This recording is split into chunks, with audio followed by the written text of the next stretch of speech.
Good morning students and my dear friends. Today is 14th of December 2023 Thursday. Lecture start करने से पहले अगर आपको बिजनेस स्टैंडर्ड और मिंट की पीडीएफ चाहिए तो आप इनकी रिस्पेक्टिव वेबसाइट्स पर लॉगिन कर सकते हैं। इसके अलावा आप मुझे अदर सोशल मीडिया प्लेटफॉर्म्स पर भी ज्वाइन कर सकते हैं। रिकमेंडेड प्ले स्पीड है इस वीडियो की 1.25x। Thought of the day is quality is never an accident. It is always the result of and efforts of intelligence.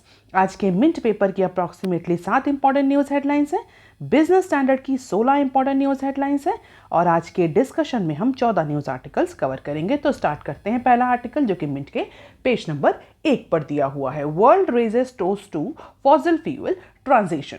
अगर आपने कल की न्यूज़ एनालिसिस सुनी है तो उसमें हमने डिस्कस भी किया था कि जो COP28 है इसको कंप्लीट फेलियर बोला जा रहा है in terms of fossil fuel phasing out process. तो जो रिपोर्ट जो स्टेटमेंट पब्लिश हुए हैं उसमें कोई ऐसा स्पेसिफिक टारगेट फॉसिल फ्यूल के फेज आउट के लिए नहीं रखा गया है।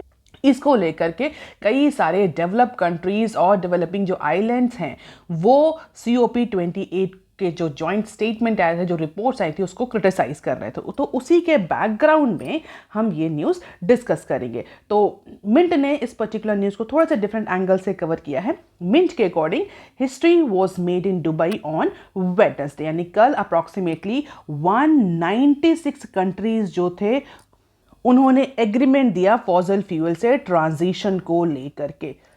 तो ऑर्डरली और इक्विटेबल मैनर में ये डिसाइड किया गया है कि जितने भी 196 कंट्रीज हैं ये orderly equitable phase wise manner में फॉसिल फ्यूल से ट्रांजिशन करेंगे into green energy, into sustainable energy, into renewable energy, जिससे कि 2050 तक approximately net zero carbon emission का जो टारगेट है वो अचीव हो जाए। कल भी हमने डिस्कस किया था this particular decade is very important, क्योंकि कई सारे जो इन्वायरमेंटलिस्ट हैं, जो एक्सपर्ट्स हैं इन्वायरमेंट और इकोलॉजी के, उन्होंने बोला था कि अगर इस डीकेड में क्रिटिकल कॉन्क्रीट मेजरेबल एक्शंस नहीं लिए गए तो इन्वायरमेंट को जितना नुकसान होगा उसको रिवर्स करना पॉसिबल नहीं होगा। इस डिकेड के बाद कोई भी एक्शन लिए जाए उससे जो इन्वायरमेंटल डिग्रेडेशन, क्लाइमेट डिग्रेडेशन, जो इकोलॉजिकल डिग्रेडेशन हुआ है वो रिवर्स नहीं हो पाएगा। In that context this particular decade, this particular time is very important और कंट्रीज को एक फोरम पर, एक पोर्टल पर आना ही पड़ेगा कॉन्क्रीट, मेजरेबल और इक्विटेबल टारगेट सेट करने के लिए। तो दुबई में कल 196 कंट्रीज इस तरह के फेजिंग आउट प्रोसेस पर एग्रीमेंट उन्होंने किया है। हालांकि एक्सपर्ट अभी भी इस चीज़ को लेकर के बहुत ज़्यादा हैप्पी नहीं है, they are not welcoming this deal, क्योंकि उनका ये मानना है, जो इन्वायरमेंटलिस्ट हैं, जो इन्वायरमेंटल एक्सपर्ट्स हैं, इकोलॉजिकल एक्सपर्ट हैं, उनका ये मानना है कि जो डील हुई है ये लगभग सारे फ्रंट्स को कवर नहीं करती है और जितनी जो टारगेट, एम्बिशियस टारगेट सेट किए जाने चाहिए थे, जितने क्वांटम के टारगेट सेट किए जाने चाहिए थे वो टारगेट सेट नहीं किए गए। केवल एक मिनिमम डील जो है वो कंट्रीज ने साइन करी है। तो कैसे फ्रंट की बात करें, एक्सपर्ट्स का कहना है कि climate target, funding, phasing out of fossil fuel, holding polluter accountable, इस तरह के जो फ्रंट्स हैं उसमें एप्रोप्रिएट टारगेट सेट नहीं किए गए हैं। ये जो डील हुई है ये इन सारे फ्रंट्स को एप्रोप्रिएटली कवर नहीं करती। अगर मैं इसको सिंपल भाषा में आपको समझाऊं तो जितना होना चाहिए, जितना टारगेट सेट होना चाहिए था वो टारगेट सेट नहीं किया गया, उस क्वांटम में टारगेट सेट नहीं किया गया, उससे लोअर या उससे सब ऑप्टिमम टारगेट जो हैं वो सेट किए गए हैं फॉसिल फ्यूल के फेजिंग आउट को लेकर के।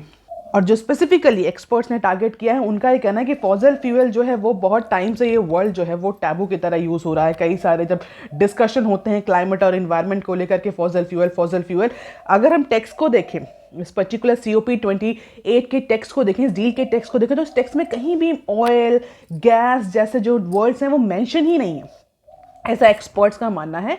तो बहुत ज़्यादा क्लैरिटी नहीं है फॉसिल फ्यूल के फेज आउट को लेकर के।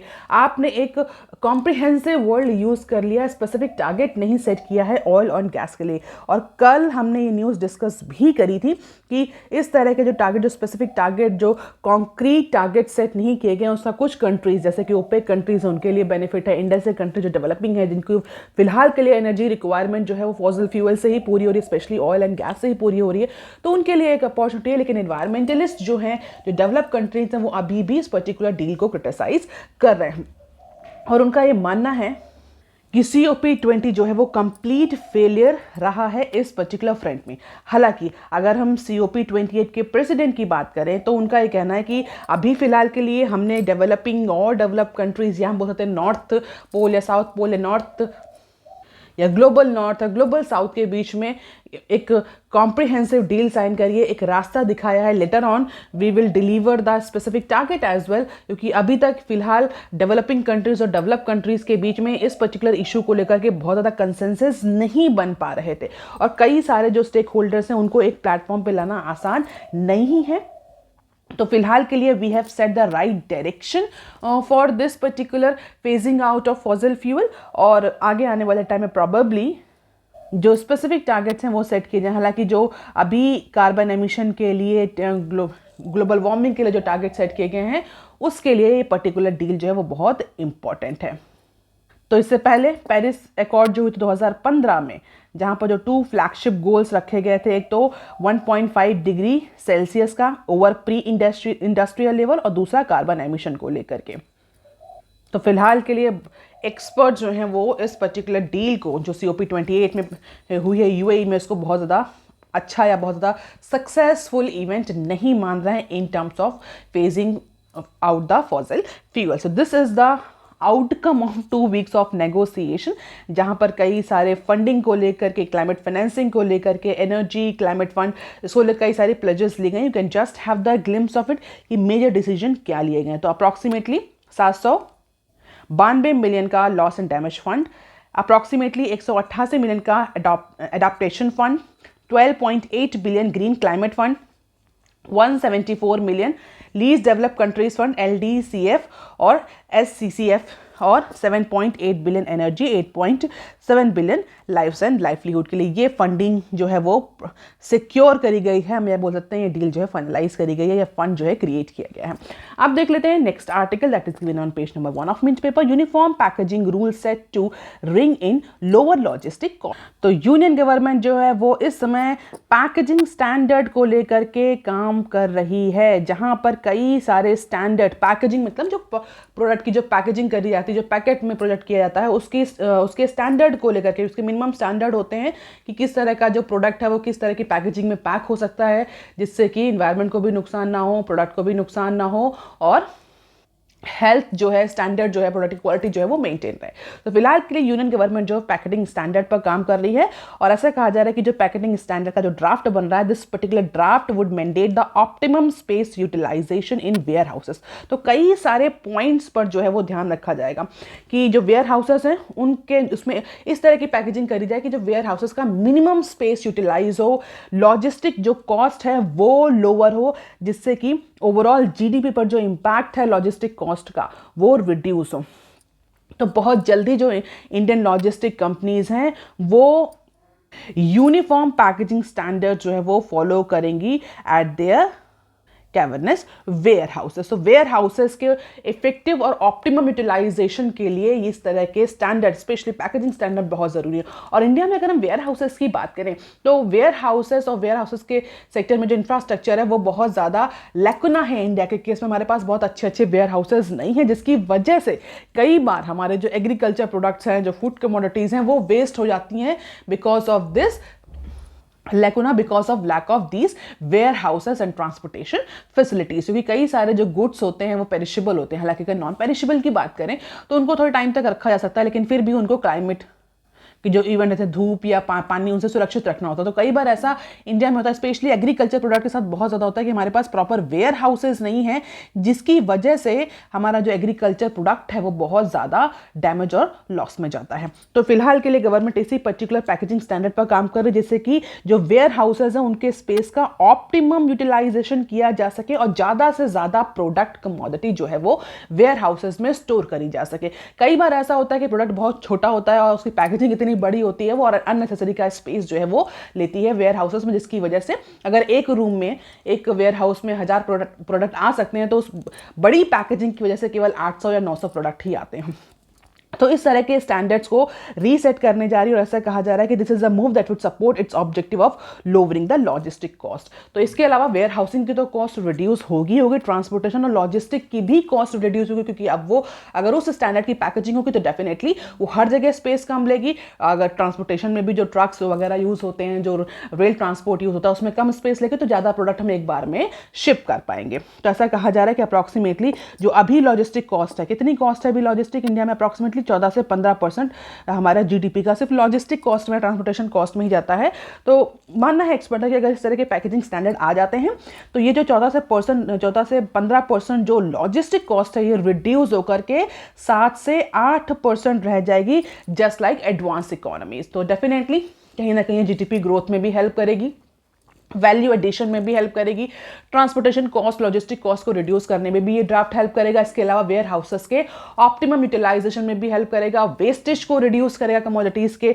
तो अपैरल से लेकर के स्मार्टफोन तक, स्पेशली टॉयज और वाइट गुड्स तक, जितने भी प्रोडक्ट जो पैकेज किए जाते हैं उनके लिए अब गवर्नमेंट स्टैंडर्ड ला रही है और यूनियन कॉमर्स मिनिस्ट्री इस पर्टिकुलर ड्राफ्ट पर काम कर रही है, जहां पर कई सारे जो स्टैंडर्ड हैं वो सेट किए जाएंगे, racking arrangements, lifting, loading, unloading, इन सब को लेकर के। और इसको जो भी ये ड्राफ्ट, जो भी स्टैंडर्ड सेट किए जा रहे हैं, this will be the part of national logistic policy, NLP का पार्ट होंगे ये सारे स्टैंडर्ड। तो फिलहाल के लिए ये जो ड्राफ्ट बनाया जाएगा, पहले इसको inter ministerial consultation, stakeholder consultation के लिए रखा जाएगा और ऐसा कहा जा रहा है कि जो फाइनल रूल्स हैं वो इस पर्टिकुलर फिस्कल ईयर के एंड तक जो है उनको ओके किया जा सकता है। हालांकि कॉमर्स मिनिस्ट्री के साइड से इस पर्टिकुलर पैकेजिंग स्टैंडर्ड को लेकर के अभी कोई अनाउंसमेंट, ऑफिशियल अनाउंसमेंट नहीं करी गई है। अब देख लेते हैं next, private jet likely to gate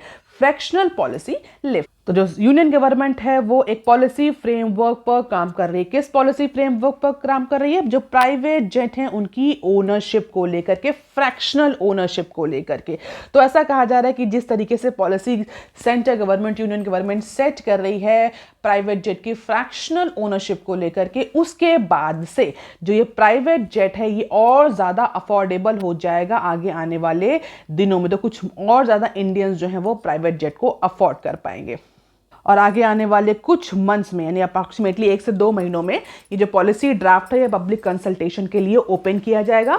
हालांकि इसमें सारे तरह के जो फ्लाइट्स हैं, चाहे non schedule commercial flight operations हों या चार्टर हों या प्राइवेट जेट हो, प्राइवेट यूजर्स हो, सब ये सारे तरह के जो एस्पेक्ट्स हैं वो कवर किए जाएंगे। तो ऐसा नहीं है कि कुछ एस्पेक्ट्स को छोड़ा जाएगा। Non schedule commercial flight operations, charter, private users, इस तरह के सारे ऑपरेशंस जो हैं जेट्स के, उनको कवर किया जाएगा। अब यहाँ पर एक टर्म हमने यूज़ किया है, दैट इज फ्रैक्शनल ओनरशिप। ये फ्रैक्शनल ओनरशिप है क्योंकि ये पॉलिसी बेसिकली प्राइवेट जेट के फ्रैक्शनल ओनरशिप को लेकर के ही डेवलप करी जाएगी। तो फ्रैक्शनल ओनरशिप जो है रिसेंटली इंडिया में ये जो कंसेप्ट है ये पॉपुलराइज होना शुरू हुआ है।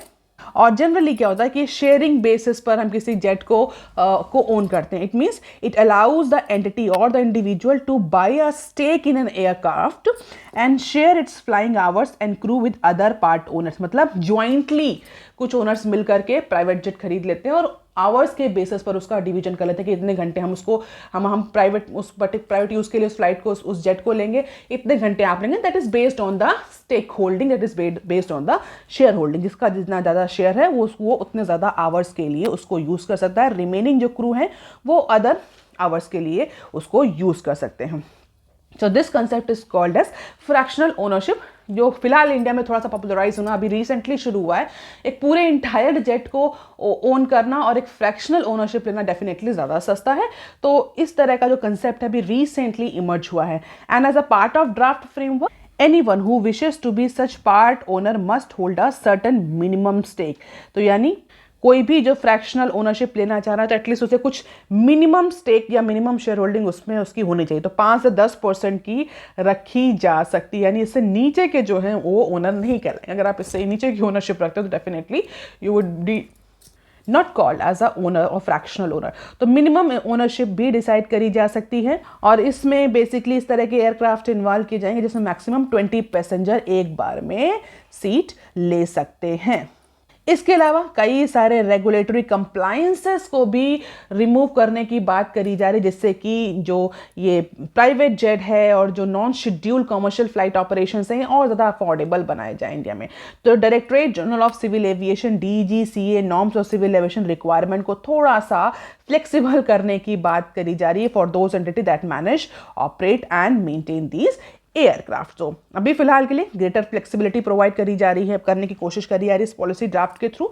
लेकिन जब ये पॉलिसी ड्राफ्ट आएगा तब हम इसको डिटेल में डिस्कस करेंगे। फिलहाल के लिए सिविल एविएशन मिनिस्ट्री के साइड से कोई भी ऑफिशियल अनाउंसमेंट नहीं आया है। अब देख लेते हैं बिजनेस स्टैंडर्ड के आर्टिकल। पहला आर्टिकल जो कि पेज नंबर 1 पर दिया हुआ है, COP28 agrees to move away from fossil fuel. यही न्यूज अभी हमने मिंट में भी कवर करी थी, जहां पर हमने डिस्कस किया था कि COP28 यानी कि conference of parties of United nation framework convention on climate change, that is COP28, जो इस बार किसने होस्ट करी थी? UAE ने होस्ट करी थी। ऑयल एक्सपोर्टर, बहुत इंपॉर्टेंट कंट्री है और ऑयल हम सभी जानते हैं कि इंपॉर्टेंट फॉसिल फ्यूल है।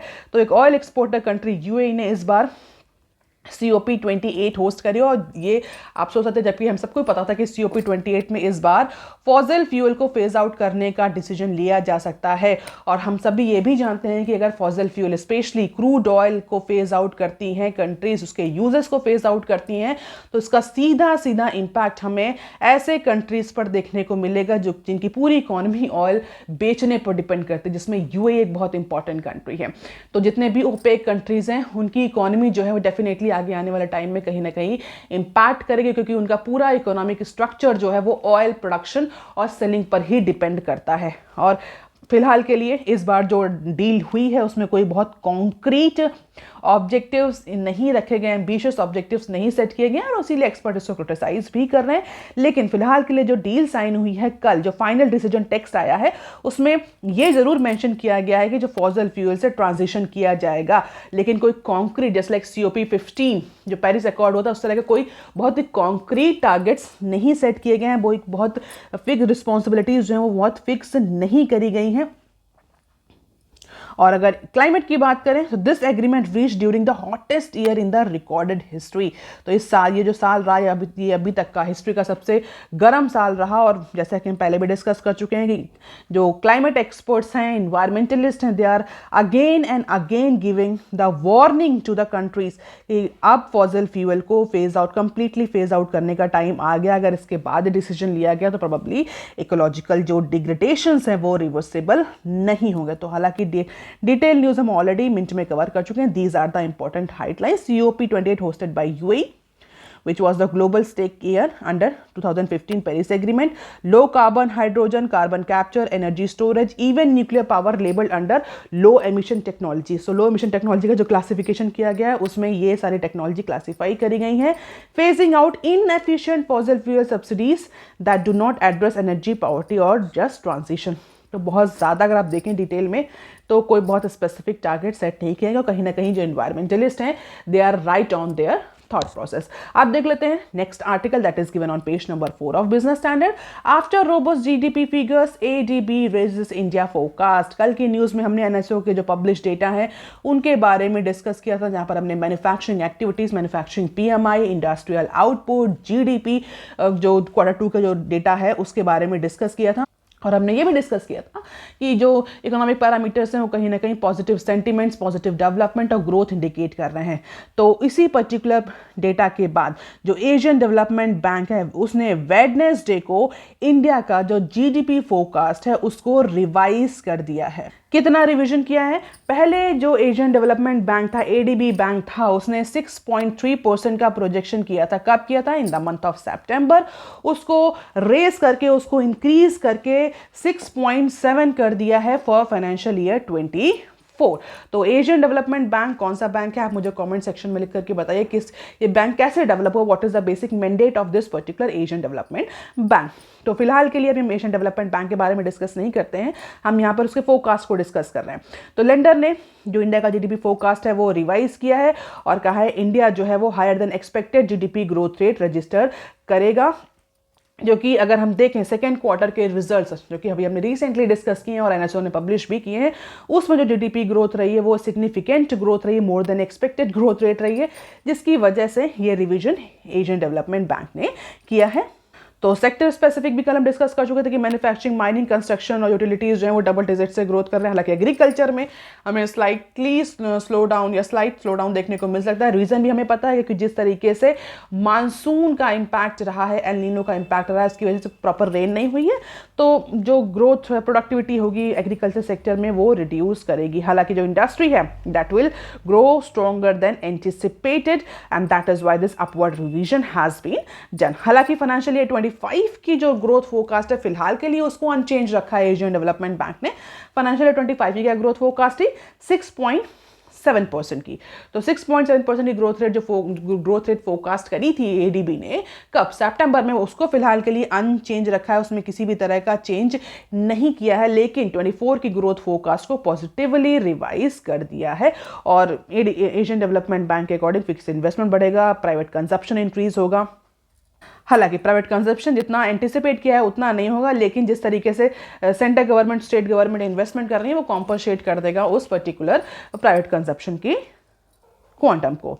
और इन्फ्लेशन के लिए जो फोरकास्ट था 5.5% का, उसको भी अनचेंज रखा है कि जो इन्फ्लेशन है सीपीआई वो 5.5% रहेगी फाइनेंशियल ईयर 24 में as per Asian development bank. आप देख लेते हैं article number 6 that is one on page number 6 of Business Standard. Rupee closes at new low against dollar. तो इंडियन रुपी जो है वो अपने फिर से अपने लोएस्ट पॉइंट पहुंच गया। वेडनेसडे को अप्रॉक्सीमेटली 83.4 पर सेटल हुआ। 83.4 मीन्स 83.4 INR पर डॉलर। अब इसका रीजन क्या है, why this particular low has a new low has again achieved by Indian rupee. तो ऐसा मानना है मार्केट पार्टिसिपेंट है कि because of the continuous demand from the importer for the green bag ahead of US federal meeting, और इसी वजह से जो इम्पोर्टर्स जो डॉलर की डिमांड इंक्रीज कर रहे हैं, जो इम्पोर्ट इंक्रीज होने की वजह से जो ज़्यादा से ज़्यादा डॉलर खरीद रहे हैं उसकी वजह से डॉलर की जो सप्लाई है वो इम्पैक्ट करी है, डिमांड इंक्रीज हुई है, जिसकी वजह से डॉलर के वैल्यूएशन बढ़ रहा है। तो जो इंडियन करेंसी है वो 83.39 पर सेटल हुई थी ट्यूसडे को, जो 83.4 पर पहुंच गई वेडनेसडे को। और अगर हम इंट्राडे लो की बात करें तो 83.48 तक लो गया Indian rupee against the US dollar on November 10। इसके अलावा जो ओवरऑल डॉलर इंडेक्स है वो भी इंक्रीज हुई, 103.95 तक पहुंच गई यूएस डॉलर इंडेक्स। ये डॉलर इंडेक्स क्या है, बेसिकली ये डॉलर की स्ट्रेंथ को मेजर करता है अगेंस्ट 6 मेजर डेवलपिंग करेंसीज। तो वो उसमें भी हमें स्ट्रेंथ देखने को मिली। और जो मार्केट पार्टिसिपेंट्स हैं वो स्पेक्यूलेट ये कर रहे हैं कि probably reserve Bank of India जो है वो फिर से फॉरेन एक्सचेंज मार्केट में करेगी intervention in order to safeguard the Indian rupee from further depreciation। तो मार्केट पार्टिसिपेंट जो है वो एंटिसिपेट कर रहे हैं कि probably Reserve Bank of India फिर से इंटरवेंशन कर सकती है। लेकिन अभी जो यूएस फेडरल की मीटिंग शेड्यूल है उससे पहले इंपोर्टर्स चाह रहे हैं कि अगर यूएस फेडरल फिर से पॉलिसी रेट को इंक्रीज करेगा तो उससे बेटर है कि हम अभी जो है वो डॉलर को खरीद लें, जो उन्हें सस्ता पड़ेगा। और इसी डिमांड की वजह से जो इंडियन रुपी है वो फॉल कर रहा है। So this is the demand pressure rupee spot versus dollar inverted scale में है। हम देख सकते हैं कंटिन्यूअसली जो इंडियन रुपी है वो डिक्लाइन कर रहा है पिछले कुछ टाइम से। और हम सबको पता है कि जो स्टॉक मार्केट है, चाहे वो सेंसेक्स हो, निफ्टी हो, उसमें हमें सिग्निफिकेंट इंक्रीज देखने को मिल रहा है। ये न्यूज़ भी हम कवर कर चुके हैं। अगर आप रेगुलर है न्यूज़ चैनल में तो आपको पता होगा कि एफपीआई इनफ्लो की वजह से निफ्टी, सेंसेक्स जो है अपने रिकॉर्ड हाई पर पहुंच रहे हैं। तो इसी कंटेक्स्ट में हम ये नेक्स्ट न्यूज़ भी डिस्कस कर लेते हैं। Gold fold by ₹80, silver down by ₹700। तो गोल्ड के प्राइस जो है वो 80 रुपये तक गिरे। 80 रुपये मतलब पर ग्राम 80 रुपीज़ फॉल देखने को मिला इन दिल्ली ऑन वेडनेसडे। और यही सेम ट्रेंड हमें सिल्वर में भी देखने को मिला। और ये बहुत क्वाइट सा एक रिलेशनशिप है, अगर आपको पता होगा, बहुत ऑब्वियस है कि जब स्टॉक मार्केट बढ़ता है तो गोल्ड के प्राइसेस में डिक्लाइन होता है, और जब स्टॉक मार्केट डिक्लाइन होता है तो गोल्ड के प्राइसेस में इंक्रीज होता है इन जनरल सिनेरियो। तो because of the weak global clues, ये गोल्ड प्राइसेस और जो सिल्वर है उसमें हमें डाउन देखने को मिला, उसमें हमें डिक्लाइन देखने को मिला, उनके वैल्यूएशन में डिक्लाइन देखने को मिला।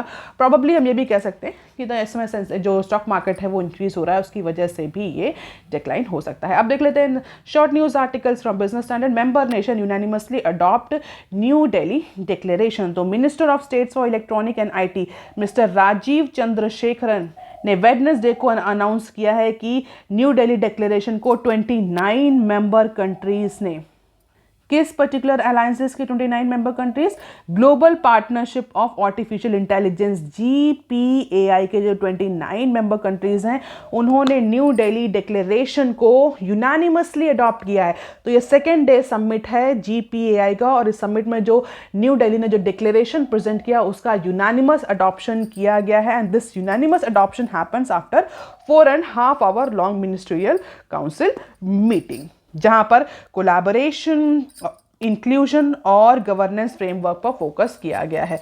अब देख लेते हैं next clip. E retail market valued at $60 billion में surpass $160 billion by 2028।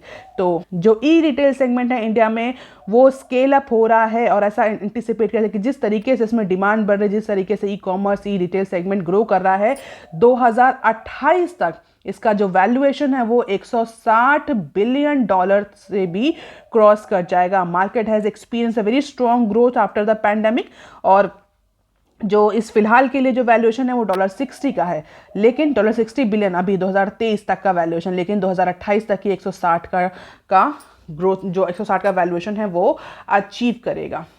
And these are the key highlights of this study, you can just have the glimpse of it. ये आपको डिस्क्रिप्टिव आंसर लिखने में ये आर्टिकल हेल्प करेगा। अब देख लेते हैं नेक्स्टली, बेन कैपिटल सेस ₹3,737 crore stake in Axis bank. तो private equity firm Bain capital ने वेडनेसडे को अप्रॉक्सीमेटली 3,737 करोड़ के शेयर सेल कर दिए, किसके, private sector lender Axis bank के। तो जो एक बहुत इंपॉर्टेंट प्राइवेट इक्विटी इन्वेस्टमेंट था एक्सिस बैंक ने कहा, उसने 3,737 करोड़ के शेयर एक्सिस बैंक में सेल कर दिए हैं। और अप्रॉक्सीमेटली 50 से ज्यादा एंटिटीज जो कि फॉरेन फंड्स कंप्राइज करती हैं वो उन्होंने इस पर्टिकुलर डील में पार्टिसिपेट किया, मतलब कह सकते हैं उन्होंने इस पर्टिकुलर स्टेक को खरीदा। अब देख लेते हैं next clip. Margin of Indian banks में fall 2.9% in financial year 24 says S&P। तो स्टैंडर्ड एंड पुअर ने वेडनेसडे को क्रेडिट डिपॉजिट रेशियो, जिसको हम CD रेशियो भी बोलते हैं, उसको लेकर के स्पेकुलेशन फोरकास्टिंग करी है। और स्टैंडर्ड एंड पुअर ने, स्पेकुलेशन वर्ड तो यूज करना गलत होगा, फोरकास्टिंग करी है, और स्टैंडर्ड पुअर ने बोला है कि जो CD रेशियो है इंडियन बैंक का वो इस फाइनेंशियल ईयर में प्रेशर में आ सकता है, that come under pressure because of the continuous lack of deposit growth rate. और पिछले कई बार से हम डिस्कस कर रहे हैं कि इंडियन बैंकिंग सेक्टर में इस समय जो क्रेडिट एक्सपेंशन, जो क्रेडिट ग्रोथ रेट है वो बहुत ज़्यादा है, और उसके कंपैरिजन में जो डिपॉजिट ग्रोथ रेट है वो उतनी नहीं हो पा रही, जिसकी वजह से बैंक जो है वो अपने क्रेडिट ग्रोथ को सैशिएट नहीं कर पा रहे, क्रेडिट नीड को सैशिएट नहीं कर पा रहे। तो उसी को लेकर के स्टैंडर्ड एंड पुअर ने फोरकास्ट किया और बोला है कि जो CD रेशियो है, क्रेडिट डिपॉजिट रेशियो बैंक्स का, वो प्रेशर में आ सकता है because of the continuous lag of deposit growth vis-a-vis pace of credit expansion in Indian banking sector. So this is all about the infographics. जो yellow बार है ये क्रेडिट ग्रोथ रेट है, ब्लू बार डिपॉजिट ग्रोथ रेट है, और जो black है that is CD ratio. Can just have the glimpse of it. 2020 से लेकर के 2024 तक का डेटा दिया हुआ है, और CD रेशियो जो है वो प्रोबेबली इंक्रीज कर सकता है बहुत ज़्यादा, क्योंकि जो डिपॉजिट है वो उतना सिग्निफिकेंटली इंक्रीज नहीं कर रहा है। अब देख लेते हैं next clip. Gas firm seek price deregulation as city distribution target fall behind. तो icked by the sluggish rollout of city gas distribution CGD network in India, Petroleum and Natural Gas Regulatory Authority, that is PNGRB, ने companies को warn किया है that they should expedite their efforts of or risk having their banks guarantee seized. तो जिस तरीके से CGD का जो नेटवर्किंग का जो टारगेट्स है वो स्लो डाउन हो रहा है, उसको लेकर के जो रेगुलेटरी अथॉरिटी है, gas regulatory authority, natural gas regulatory authority PNGRB, उसने कंपनीज को, जो गैस कंपनीज हैं उनको वार्न किया है कि वो अपने एफर्ट्स को मैक्सिमाइज करें, अपने प्रोसेस को इनिशिएट करें, स्पीड अप करें, अदरवाइज उनकी बैंक गारंटी जो है वो सीज कर दी जाएगी। And in response companies have expressed their hesitancy in committing any investment without clear government guidance. Companies का क्या कहना है? कंपनीज का कहना है कि आपने ये जो सिटी गैस डिस्ट्रीब्यूशन नेटवर्क लाया तो है, लेकिन इसको लेकर के बहुत ज़्यादा गाइडलाइंस में क्लैरिटी नहीं हो। जब तक क्लैरिटी नहीं होगी हम इन्वेस्टमेंट नहीं करेंगे और ये जो प्रोसेस है ये स्लो ही रहेगी। लेट अस सी कि डिस्प्यूट कब तक रिजॉल्व होता है, लेकिन फिलहाल के लिए गैस फर्म्स जो है they are seeking price deregulation. तो बहुत सारे प्राइस को लेकर के और कई सारे इश्यूज में लेकर क्लैरिटी नहीं है कंपनीज को, and that is why companies are not investing. और जो टारगेट है वो पीछे हो रहा है सिटी गैस डिस्ट्रीब्यूशन, जिसको लेकर के रेगुलेटर ने वार्न किया है कंपनीज को, क्योंकि बैंक गारंटी सीज कर दी जाएगी। कंपनीज का कहना है कि क्लैरिटी नहीं है पॉलिसी गाइडलाइंस प्राइस रेगुलेशंस को लेकर के, प्राइस कंसेशन को लेकर के, तो हम अभी इन्वेस्टमेंट नहीं करेंगे। लेट अस सी Another news, US Taiwan India joint forces against China cyber security threat। तो ये एक न्यूज़ एनालिसिस है, हम ये सिंपली बोल सकते हैं कि एक आर्टिकल है, एडिटोरियल है, जहां पर चाइना जो एक लार्जर पोटेंशियल साइबर थ्रेट के फॉर्म में इमर्ज हो रहा है उसको लेकर कंट्रीज किस तरीके से रिस्पॉन्स करेंगी उस पर ये एडिटोरियल है। तो with China looming ever larger as a potent cyber threat, America, India, Taiwanese officials are saying कि कहीं ना कहीं कोलैबोरेशन की ज़रूरत है अगर साइबर सिक्योरिटी इश्यूज और साइबर सिक्योरिटी फ्रंट पर कंट्रीज़ को स्ट्रेंथन होना है। तो यूएस, ताइवान, इंडिया की जो फोर्सेस हैं वो चाइना के अगेंस्ट कोलैबोरेशन कर सकती हैं, स्पेशली साइबर सिक्योरिटी थ्रेट को लेकर, क्योंकि जिस तरीके से चाइना की इमेज पोर्ट्रेट हो रही है किसी भी तरह के रिस्क पर, तो कंट्रीज कैसे रिएक्ट करेंगी। तो एक जो मीटिंग हुई है मंडे को, joint workshop under the global cooperation and training framework GCFT, उसमें कंट्रीज ने, उनके ऑफिशियल्स ने फेस टू फेस मीटिंग करी है। और इस मीटिंग में प्रोबेबली कहा जा रहा है कि तीनों कंट्रीज जो हैं वो चाइना के अगेंस्ट अपनी साइबर सिक्योरिटी थ्रेट पर अपना जॉइंट वेंचर या जॉइंट एफर्ट्स इनिशिएट कर सकती हैं। अब देख लेते हैं next clip, unstamped arbitration agreement valid supreme court. तो कॉन्स्टिट्यूशन बेंच, जो कि सुप्रीम कोर्ट की कॉन्स्टिट्यूशन बेंच ने वेडनेसडे को यूनानिमसली ये रूल किया है कि कोई भी आर्बिट्रेशन एग्रीमेंट लीगली इन्फोर्स है, भले वो एक छोटी सी गलती, छोटे से इशू की वजह से स्टैंप नहीं हुआ है। स्टैंप नहीं हुआ मतलब उस पर कोई स्टैंप ड्यूटी पे नहीं करी गई है, तो ये this is a curable defect, और इसकी वजह से किसी भी आर्बिट्रेशन एग्रीमेंट को इनवैलिड नहीं किया जा सकता है। तो 7 जजेस की बेंच ने यूनानिमसली इस पर्टिकुलर डिसीजन को, एग्रीमेंट को वैलिड डिक्लेयर किया है। और ये जो रूल, जो 7 जजेस की जो कॉन्स्टिट्यूशनल बेंचेस ने जो रूल दिया है, ये जो इससे पहले की रूलिंग थी जहां पर 5 जजेस ने मिलकर के ये रूलिंग करी थी कि अगर कोई भी arbitration award, arbitration agreement stamped नहीं है तो वो वैलिड नहीं होगा, लीगली वैलिड नहीं होगा। उसको रिवर्स कर दिया है 7 जजेस ने, इसकी कॉन्स्टिट्यूशनल बेंच ने, और सिंपल से बोला है this is a curable defect, और केवल इसलिए कि वो स्टैम्प नहीं है, उस पर स्टैम्प ड्यूटी पे नहीं करी गई है तो वो इलीगल हो गया, वो लीगली वैलिड नहीं है। इस तरह का कोई भी आर्ग्यूमेंट कॉन्स्टिट्यूशनली वैलिड नहीं है। तो agreement without the right stamping not automatically void and unenforceable, but they can be used as a evidence, and this is one of the curable problem, इसको क्योर किया जा सकता है। This is one of the very important decision जिसका बहुत ज़्यादा larger implication में future में देखने को मिलेगा, सुप्रीम कोर्ट ने क्लियर कर दिया। So that is all for today students, please like, share and subscribe. Thank you, have a nice day.